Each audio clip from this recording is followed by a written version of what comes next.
Bienvenidos todos a, creo que es la tercera charla que hacemos aquí en mi canal de Twitch. Hoy día tenemos un tema que quiero discutir ya hace bastante tiempo. Hoy día vamos a estar hablando acerca de la energía nuclear y mi intención es hacer una charla que sea un poco distinto a lo que quizás estén acostumbrados o lo que se haya visto. Vamos a hablar un poco acerca de la verdad de la energía nuclear. Vamos a hablar acerca de cómo se ha representado a este tipo de energía. Vamos a hablar acerca de todo lo malo, vamos a hablar acerca de todo lo bueno y vamos a intentar de poner esto en perspectiva. ¿Ya? No quiero spoilear, pero como mencioné al chat de Twitch, mi intención es que no queden indiferentes al final de esta charla. Espero poder lograrlo, pero como digo, mi objetivo es que no quede nada indiferente. Muy bien, entonces, ¿qué es lo que vamos a hacer acá? La energía nuclear es algo que lamentablemente no se enseña como se debería. Creo que en los establecimientos educacionales en general, no solamente en Chile, en el mundo en general, se enseña de forma muy insuficiente. Y esto significa que gran parte de la imagen, gran parte de la idea que se forma la gente respecto a la energía nuclear, termina viniendo de otros lugares. Ya va a venir de las películas que se ven, de las series de televisión que se ven, de lo que aparece en las noticias. ¿Ya? Y de lo que se habla con gente que saca su información de los mismos lugares que tú. Entonces, vamos a ver un poquito de eso. Vamos a comenzar esto hablando justamente acerca de la representación de la energía nuclear en la cultura popular y más que eso, en la cultura en general. ¿Ya? Entonces, vamos a comenzar del principio, de cómo es que apareció la energía nuclear en la mente de la población general. Hemos hablado un poquito acerca de ciertos usos de radiación en charlas anteriores, pero vamos a ir por las cosas más grandes, por las cosas que realmente hicieron como dejaron marcado a la sociedad en general. Y aquí, por supuesto, tenemos que comenzar en agosto de 1945. ¿No? Agosto creo que fue, ahora me entró la duda. Pero con las bombas atómicas que se arrojaron sobre Hiroshima y Nagasaki. Este fue básicamente el hola mundo de la potencia nuclear. Aquí se demostró la capacidad de la energía nuclear en su peor forma y inmediatamente yo creo que mucha gente aún hoy en día relaciona mucho energía nuclear con bomba nuclear. Ya, o sea, incluso los nombres se parecen, obviamente tienen cierta similitud en cuanto al principio físico que está detrás y es una asociación negativa que como vamos a ver se ha extendido durante mucho tiempo. Entonces, ¿qué pasó después de esto? Después de la Segunda Guerra Mundial, ya terminó, comienza casi de inmediato la Guerra Fría. ¿Ya? La Guerra Fría entonces comienza con el surgimiento de las dos superpotencias. Por un lado, Estados Unidos con sus aliados, por el otro lado, la Unión Soviética con los suyos. Y comienza la carrera armamentista. Comienzan a acumular bombas atómicas cada vez más fuertes, cada vez más grandes y cada vez más. Y esto significa que durante décadas, y por eso es muy importante hablar de esto, décadas, generaciones de personas crecieron con el miedo constante de una hecatombe nuclear. Y tenemos que considerar eso, no podemos pasar por encima del efecto psicológico que tiene esto. Ya pensemos que en Estados Unidos era costumbre hacer en los colegios ensayos de qué harías en caso de que ocurra el ataque nuclear en ese momento. Y a los niños se les enseñaba desde el colegio a reaccionar a ese tipo de situaciones. O sea, desde pequeño crecían con el miedo a esta potencia nuclear. Y si bien esto obviamente no es una planta de energía nuclear, son términos que una persona común muchas veces va a asociar. Por eso es muy importante mencionar eso acá. Y después de esto ya comienza el cine. En 1979, 6 de marzo, aparece una película en Estados Unidos llamada El síndrome de China, que es una película acerca de una catástrofe nuclear. Esa es la idea. Y por sí sola quizás no habría sido demasiado interesante o no habría tenido nada demasiado nuevo. El tema es que tan solo 22 días después de que sale esta película en el cine, ocurre el mayor desastre nuclear en la historia de Estados Unidos, ya el accidente de Three Mile Island. Esto fue el 28 de marzo del 79. Y ahí, si bien esto fue una fusión parcial del núcleo, ¿ok? Y no fue tan terrible como los otros eventos que uno piensa, ¿no? Fukushima o Chernóbil, pero es el más grande que tuvo Estados Unidos. Y vino solamente 22 días después de una película que dramatizaba los eventos de algo similar a eso. Entonces, ya todo como el miedo que se tenía con esto aumentó todavía más. El 86 ocurre el desastre en Chernóbil. Ya que esto fue una mezcla entre equipo anticuado, ya, falta de cuidado y en particular falta de cuidado por parte del gobierno, que estuvo más preocupado de cuidar su propia imagen que de solucionar el problema. Y Chernóbil hasta el día de hoy es el peor desastre nuclear en la historia de la humanidad y es probablemente uno de los grandes responsables de que la energía nuclear tenga tan mala reputación. El 2011, después del terremoto y tsunami que ocurrió en Japón, ocurrió el segundo desastre más grande, que fue el desastre de Fukushima Daiichi. ¿Ya? Este lo vamos a ver un poquito más en detalle, igual que el de Chernóbil, pero es importante tener esto en cuenta. Y este desastre en particular hizo que comiencen protestas aquí en Alemania en contra de las centrales de energía nuclear que existen. Y vamos más adelante a ver las ramificaciones que tuvieron esas protestas. Otro caso que encontré entretenido y que es como para que vayamos viendo lo extendida que está la idea de todo lo que es la energía nuclear. Los Simpsons. Ya, los Simpsons, Homero, que es un completo idiota, es el encargado de seguridad en una planta nuclear.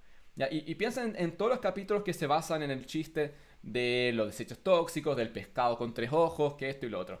Y toda la idea, o sea, obviamente es una comedia, ya obviamente la idea es reírse, pero tenemos que tener en cuenta, ya que gran parte de la población aprende todo lo que saben de energía nuclear en base a lo que ven en la tele, ya sean noticias, ya sea películas o series o caricaturas o lo que sea.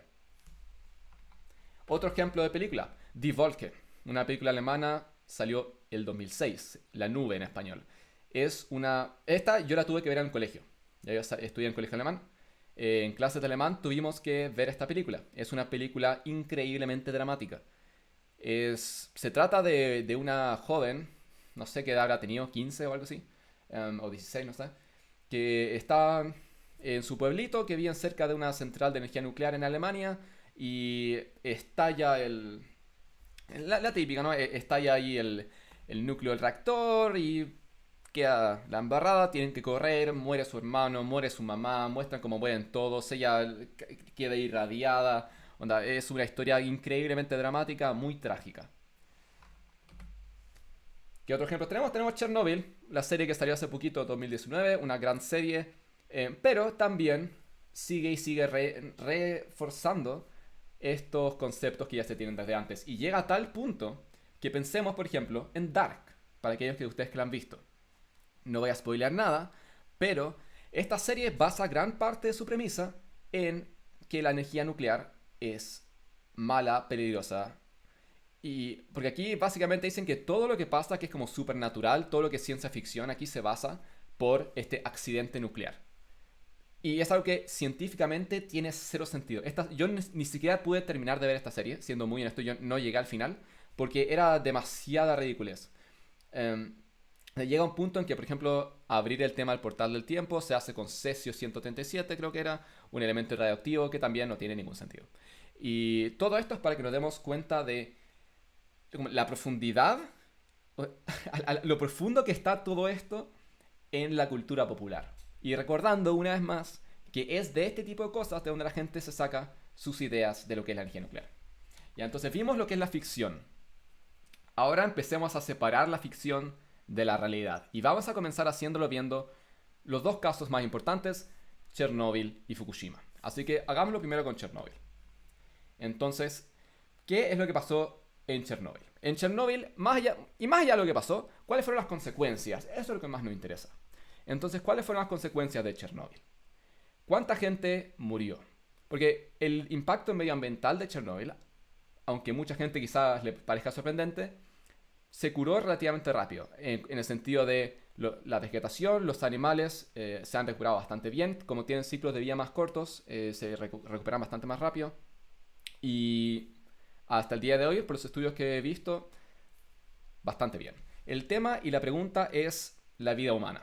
Entonces, ¿cuánta gente perdió la vida a causa de la radiación, a causa del desastre de Chernóbil? El pronóstico más pesimista que existe fue hecho por el Partido Verde Europeo. Este es un partido que se fundó justamente como respuesta a todos estos accidentes nucleares y una de sus grandes motivaciones es acabar con la energía nuclear. En su estudio, tomando en cuenta su postura política, ellos encontraron 60.000 muertes a causa del accidente de Chernóbil. ¿Ya? Esto es no solamente en el accidente en sí, sino que esto considera todas las muertes que habrían ocurrido por la radiación. ¿Ya? Y la radiación a largo plazo puede causar cáncer. Entonces, esto estima que desde Chernóbil hasta el día de hoy, la gente irradiada que desarrolló cáncer por culpa de la radiación que venía de Chernóbil, llega hasta 60.000 muertos. Este es el caso pesimista. Sin embargo, es un caso que no se considera demasiado correcto. ¿Ya? Por otro lado, hay uno mucho más realista, que es uno que hizo la Organización Mundial de la Salud, que estima 4.000 muertes, ya bastante menos. Y aún así, el Comité de Efectos de la Radiación de las Naciones Unidas considera que incluso esta cifra sigue siendo demasiado alta para lo que ocurrió en realidad. Para las comparaciones que haremos a futuro, vamos a considerar el pronóstico más pesimista. ¿Ok? Ya, entonces, habiendo visto esto, vamos ahora a Fukushima Daiichi. ¿Qué fue lo que pasó acá? Para este punto ya se había aprendido mucho acerca de cómo hacer mejores centrales nucleares. Aún faltaba por aprender. Hoy en día las centrales nucleares que existen, que se están haciendo ahora, son incapaces de tener el mismo problema que tuvo Fukushima. ¿Ya? Son mucho más seguras. Pero, ¿qué fue lo que pasó acá? En el accidente en sí, murió un total de 0 personas. Ahora, después del accidente, se registraron 573 muertes que se atribuyen a el proceso de evacuación, que son muertes indirectas. Ya esto más que nada por el caos generado en la evacuación de la zona. Y la gran mayoría de esas muertes se registró en la población de mayor edad. Y esto fue principalmente, por ejemplo, con paros cardíacos, debido no solamente al estrés de moverse, sino que también por malas condiciones sanitarias en los tiempos posteriores a que se haya movido, ya que era una población muy, muy, muy vulnerable. Entonces, este es simplemente lo que ocurrió en el momento. ¿Ya? Esto fue inmediatamente después. ¿Y qué pasa con la radiación liberada? Obviamente, o quizás no obviamente, pero es muy pronto todavía para ver cuánta gente habría muerto de cáncer, porque es un proceso que tarda mucho tiempo. Ya, para los que no saben, yo trabajo en física médica, específicamente en los estudios de cómo la radiación induce cáncer. Entonces, esto es un área que me maneja un poco. Y lo que se hace aquí es que uno tiene que estimar. ¿Ya? En base a los modelos que se tienen actualmente, que son bastante buenos, se intenta de estimar la cantidad de muertos. ¿Ya? Y de acuerdo a los estudios que estuve revisando, todas las fuentes tengo algunas acá abajo, pero la verdad eran muchas, así que al final de la presentación voy a tener un link en que están compiladas todas las fuentes, porque eran demasiadas como para poner todas en el PowerPoint. Tengo las más importantes de cada uno acá abajo, pero como digo, al final estarán todas. De acuerdo al el Linear No Threshold Model, que es un modelo justamente que estima cómo la radiación te induce cáncer y por tanto cómo puede llevar a las muertes. De acuerdo a ese modelo, se han estimado entre 0 y 1.000 muertes a causa de Fukushima. ¿Ya? Como digo, hay un caso más optimista, uno más pesimista. En base a los estudios que vi, pareciera ser que la cifra tiende más al lado pesimista. Y eso va a ser la cifra que vamos a considerar más adelante. ¿Ya? Entonces, en el peor de los casos, habría alrededor de 1.000 muertes de aquí a unos cuantos años, a algunas décadas más, por cánceres que se pueden atribuir a este desastre. Entonces, para que podamos entender esto, para que veamos realmente qué tan peligrosa es la energía nuclear, tenemos que poner estos números en perspectiva, porque números sin contexto no significan nada. ¿Ok? Tenemos que ver cómo se compara esto al resto de las energías que usamos. Así que miremos las energías fósiles. Para los que no saben, ¿cómo se produce energía en base a energía fósil? ¿Y qué me refiero a energías fósiles? Me refiero a las energías que se producen por la quema de combustibles fósiles, es decir, por la quema de petróleo, por la quema de gas natural, por la quema de carbón. Entonces, esta energía se produce porque tú quemas tu combustible, generas calor y en general lo que se hace es que evaporas agua, el vapor de agua a gran velocidad pasa por una turbina y esa turbina genera electricidad. El problema es que al momento de quemar también liberas otras sustancias al aire que resultan ser tóxicas para nosotros, ¿ya? Y esta contaminación lo que hace es que aumenta el riesgo de, por un lado, cáncer pulmonar, además enfermedades cardiovasculares y accidentes cerebrovasculares, entre otras cosas más. ¿Y qué significa esto? Esto significa que hay un costo muy real que está asociado a la quema de combustibles fósiles. Y esto ni siquiera tomando en cuenta el cambio climático. ¿Ya? Estamos hablando solamente de la contaminación en sí. Y esto es algo que no se suele discutir suficiente. Hay intereses económicos de por medio. Ya es sabido que en general la industria de los combustibles fósiles es muy poderosa, hace mucho lobby. Durante el siglo XX se encargaron de pelearon brutalmente por intentar de impedir que se sepa todo esto para obviamente que no pierdan dinero. ¿Y cuál es el costo real? De acuerdo aquí al estudio que tengo al lado, fuentes con links van a estar al final de la presentación. De acuerdo a los estudios que revisé de la Organización Mundial de la Salud, hay algunos otros también, la contaminación del aire contribuye de la siguiente forma. 29% de todos los casos de cáncer pulmonar se pueden atribuir a la contaminación del aire por la quema de combustibles fósiles. 17% de todas las infecciones respiratorias agudas se pueden atribuir a la contaminación del aire por quema de combustibles fósiles. 24% de todas las muertes por accidentes cerebrovasculares se pueden atribuir a la contaminación del aire producida por quemar combustibles fósiles. 25% de todas las muertes por enfermedades isquémicas del corazón se pueden atribuir a la quema de los combustibles fósiles. Y estos son solamente algunos casos. Era una lista muy grande, no quise copiar todo. Como digo, si quieren ver más en detalle, las fuentes van a estar después. Y si tomamos esto en cuenta, se traduce en 4 millones de muertes prematuras al año como consecuencia de la quema de combustibles fósiles. Es decir, si extendemos esto en el tiempo y miramos, por ejemplo, los últimos 50 años, en los últimos 50 años tendríamos 100 millones de muertes prematuras a causa de la quema de combustibles fósiles.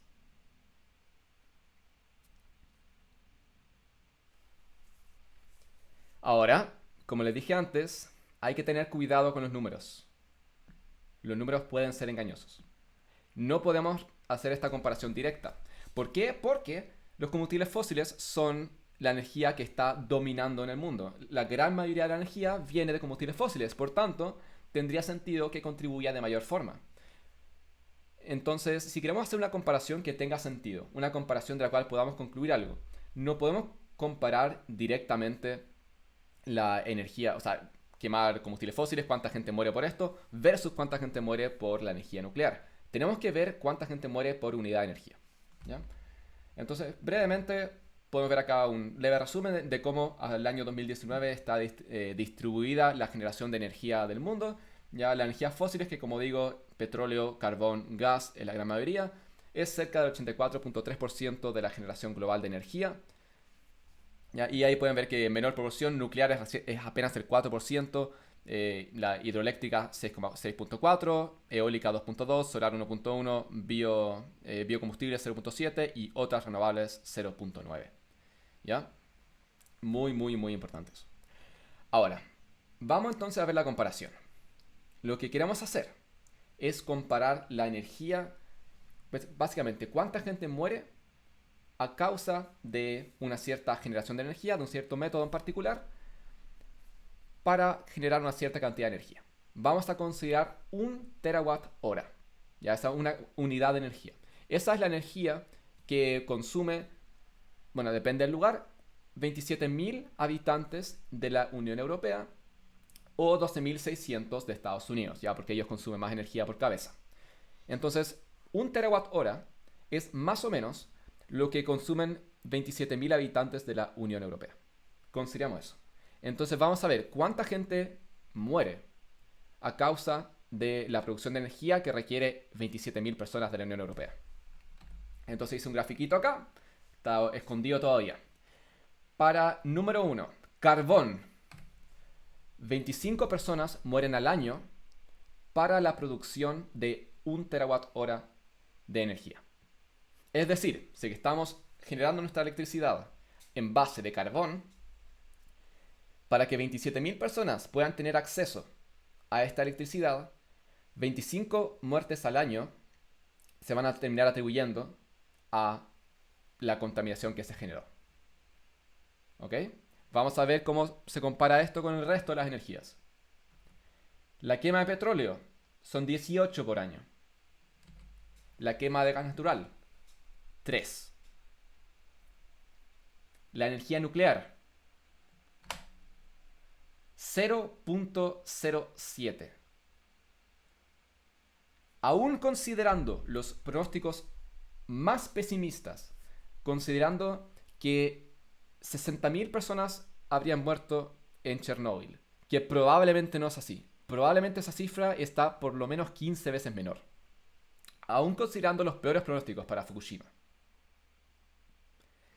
Sigue siendo cerca de 390 veces más seguro que quemar carbón. Es decir, la tasa de mortalidad a causa de quemar carbón es 390 veces más alto que para la energía nuclear. El tema es que es silencioso lo que te hace la quema del carbón. La energía nuclear tiene catástrofes que se ven en las noticias que son dramáticas. Pero, y esto es considerando en todo caso, la energía nuclear acá considera que los accidentes del pasado que no se van a repetir. No va a volver a ocurrir un desastre como lo que fue en Chernóbil. Porque la tecnología ha aumentado muchísimo. Es como en la aviación. Se ha aprendido mucho de los errores del pasado. La aviación, como dicen, los libros de aviación están escritos con sangre, como se dice por ahí. Y en la energía nuclear es similar. ¿Ya? El carbón no. El carbón vas a seguir. No puedes no contaminar. Es imposible. ¿Ya? Y bueno, por perspectiva podemos ver también la energía eólica, hidroeléctrica y solar. Ya que esos obviamente también tienen tasas aún menores porque las muertes asociadas a estas energías en general se atribuyen al proceso de construcción. Ya accidentes en el proceso de construcción. Por eso son súper bajas. Entonces, y no es solamente esto, ¿eh? Porque hay otros estudios bien interesantes en los que han encontrado que, de acuerdo a estos números, entre 1971 y 2009 se previnieron 2 millones de muertes. Se salvaron cerca de 2 millones de vidas por desplazar estos generadores termoeléctricos por nucleares. Porque estás reduciendo la contaminación. Entonces, literalmente, puedes salvar vidas con la energía nuclear. El tema es que tiene una mala fama. En parte de forma involuntaria, simplemente por los hechos que ocurrieron, la gente le da miedo porque no se enseña bien acerca de este tema.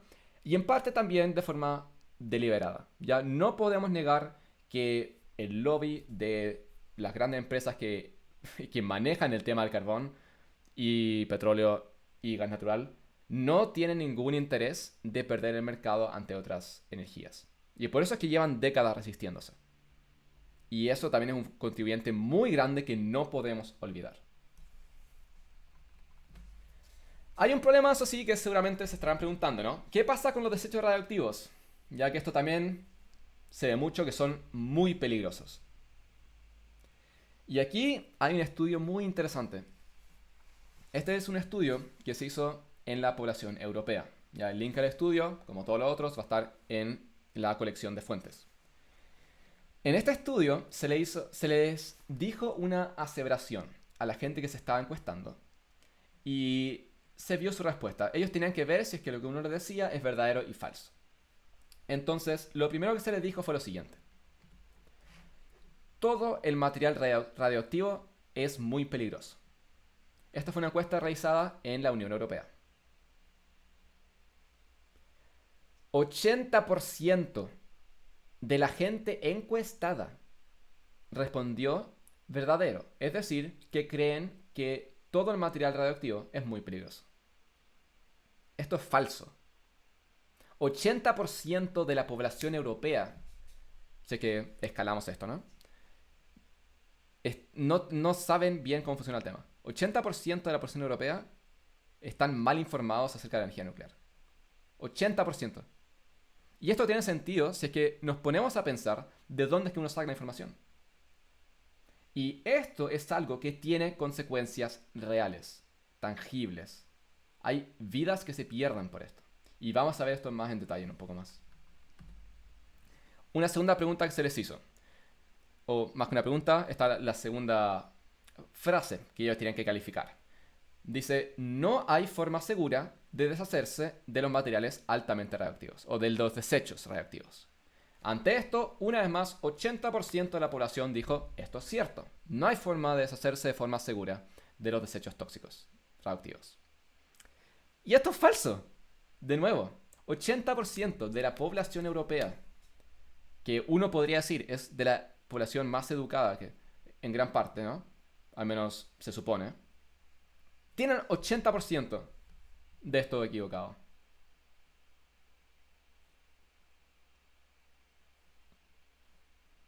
Esto es increíble. Vamos a hablar un poco ahora, para que no les pase a ustedes, qué pasa con los desechos tóxicos. Existen dos formas principales, o dos como opciones que se han discutido. Uno es que, bueno, quizás retroceder un paso. Los desechos tóxicos se dividen. No todo es lo que se ve, como acá arriba, por ejemplo. No todo es lo que está en este barril tóxico, ¿ya? Gran parte de los desechos tóxicos son, por ejemplo, trajes que se utilizaron o ciertos trozos de metal que quedaron, que estaban en algún área radioactiva y por tanto tienen como algunos rastros de elementos radioactivos y por tanto son medios peligrosos.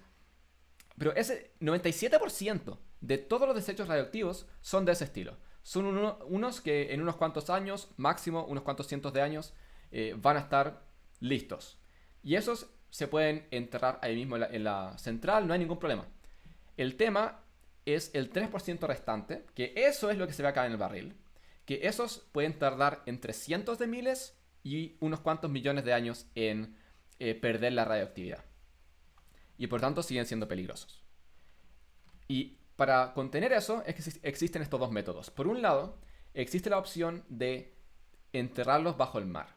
Y de esta forma quedan totalmente contenidos. El problema con esto es que si es que por algún motivo llegas a necesitar sacarlos, se te va a hacer bien difícil porque están debajo del mar.